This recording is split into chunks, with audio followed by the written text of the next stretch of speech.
आता मी 1 ग्लास पाणी घातलंय, अजून 1 ग्लास पाणी घालते आणि पाणी गरम करायला ठेवते. गॅस चालू करते. पाणी चांगलं गरम होते. ह्याच्यात चवीपुरतं मीठ घालायचं. आता पाणी गरम होते. गरम होण्यासाठी म्हणून झाकण ठेवते, लवकर गरम होते. आता काय करायचं, हे मी जरा मोठा चमचा घेतला आहे, म्हणजे लहान चमच्यानं 2 चमचे होईल एवढं ज्वारीचं पीठ घ्यायचं. माझ्याकडे नाचणीचं पीठ नाही आहे, मी रोज नाचणीची आंबील करते. खरं ज्वारीच्या पिठाची करणार आहे, कारण उन्हाळा तो भरपूर आहे आणि माझ्याकडं पीठ नाही आहे, संपलं आहे. म्हणून मी ज्वारीच्या पिठाचे करणार आहे. काय करायचं, हे गार पाण्याचं त्याच्या सगळ्या गाठी काढून घ्यायच्या. आता हे असं छान सगळ्या गाठी फुटल्या पाहिजे.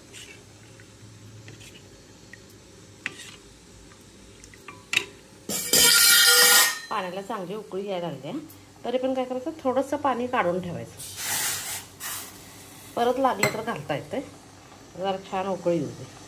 हे काय होतं, जर गाठी फुटल्या नाही तर त्याच्यात पण गाठी राहिल्यासारख्या वाटतात. त्यावेळेला काय करायचं, आपले चहा फिल्टर करायचं गाळणं असते की नाही, त्या गाळण्यातनं आंबील किंवा हे पीठ ओतून घ्यायचं. जर आत्ता करायचं असेल तर पीठ ओतून घ्यायचं आणि आंबील केल्यावर पण जर गाठ जाणवत असेल आपल्याला तर हे ओतून घ्यायचं. आंबीलच ओतून घ्यायची दुसऱ्याकडे.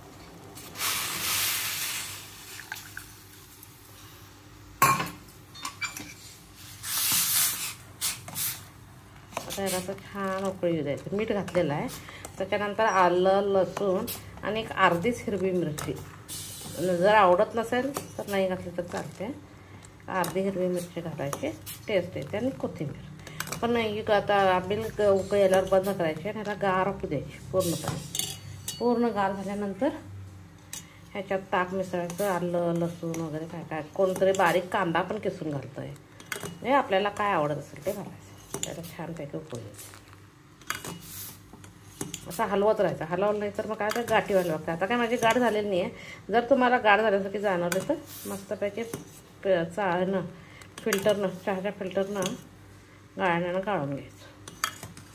कारण सध्या उन्हाळा भरपूर आहे आणि रोज मी नाचणीची करते. आज नाचणीचं पीठ नाही आहे, म्हणून आता ह्याची ट्राय केली असं पहिल्यांदाच.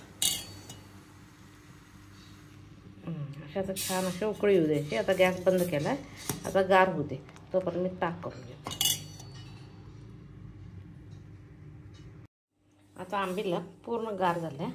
लसूण सोलून ठेवलं आहे, आलं धुवून घेतलं आहे. आता आलं लसूण खिसणार आहे आणि हे दही आहे, घट्ट दही आहे, ह्याचं जरासं ताक करणार आहे. ताक करण्यासाठी थोडंसं पाणी घालते.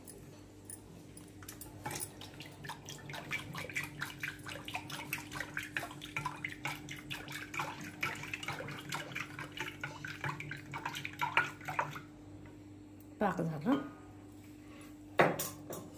आता काय करणार,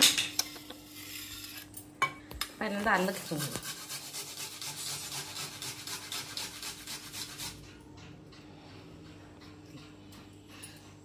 आता लसूण खेचला तरी पण चालतोय, खेचला तरी पण चालतोय. मी खेचणार आहे.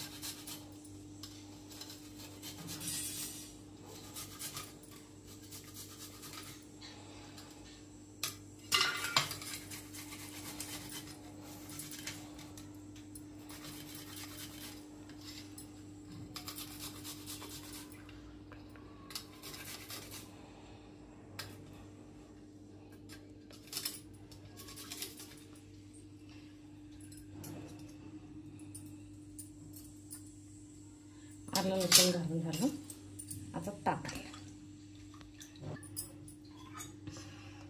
आता हे छानपैकी हलवायचं गार. आता हे साधारण थोडीशी कोथिंबीर घालायची, म्हणजे ज्वारीचं आंबील पिण्यासाठी तयार आहे. गार झालेला आहे. थोडी कोथिंबीर चिरून घालायची. आता त्याच्यात थोडीशी कोथिंबीर घातली. ज्वारीची आंबील पिण्यासाठी तयार आहे. माझी रेसिपी आवडत असेल तर लाईक शेअर करा. आता आंबील इकडे गार होते आहे. एक 4 तास लागतात कमीत कमी आंबील गार व्हायला. नाहीतर फॅन खाली ठेवायला पाहिजे. फ्रीजमध्ये ठेवू नाही शक्यतो, नॅचरल गार होऊ द्यायची. म्हणून सकाळी उठल्या करायची, म्हणजे दुपारी जेवायला चांगली होती. कुठली पण आंबील एक गार व्हायला 4 तास पाहिजेत. आता हा आंबा आहे, थोडासा बाद आहे त्या साईडला. हा आंबा खिसून मी आंब्याची आणि हरभऱ्याच्या डाळीची कोशिंबीर करणार आहे. त्याच्यासाठी 1 वाटी हरभऱ्याची डाळ घेतली, त्याच्यात पाणी घालणार आहे, 1-2 तास भिजू देणार. त्याच्यानंतर वाटून घ्यायचे. तोपर्यंत आंबा खिसून घेते. कच्चा आंबा आहे, ही स्किन काढायची आणि खिसून घ्यायचं. आता हा आंबा खिसून घेतला आहे मी. त्याची स्किन घेतली नाही, फक्त आंबा खिसून घेतला आहे. आता मिक्सरला ह्या 2 मिरच्या, कोथिंबीर आणि 1-2 तास अगोदर डाळ भिजत घातली ती ही डाळ,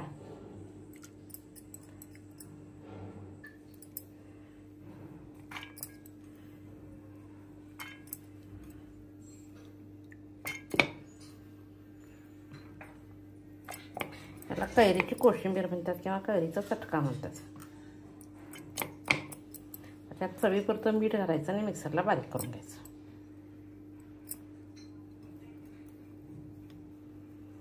मीठ घालतं आणि मिक्सरला बारीक. आता हे मिक्सरला बारीक झालंय, मीठ घालूनच बारीक केलंय. हे दोन्ही मिक्स करून घेते.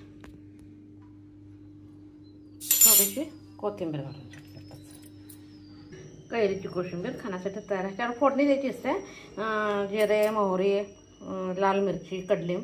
पण आम्ही तेल जास्त वापरत नाही, त्यामुळे मी फोडणी दिलेली नाही. कोणाला तेलाचा इंटरेस्ट असेल तर मी फोडणी टाकली तर चालते. माझी रेसिपी आवडली असेल तर लाईक शेअर करा.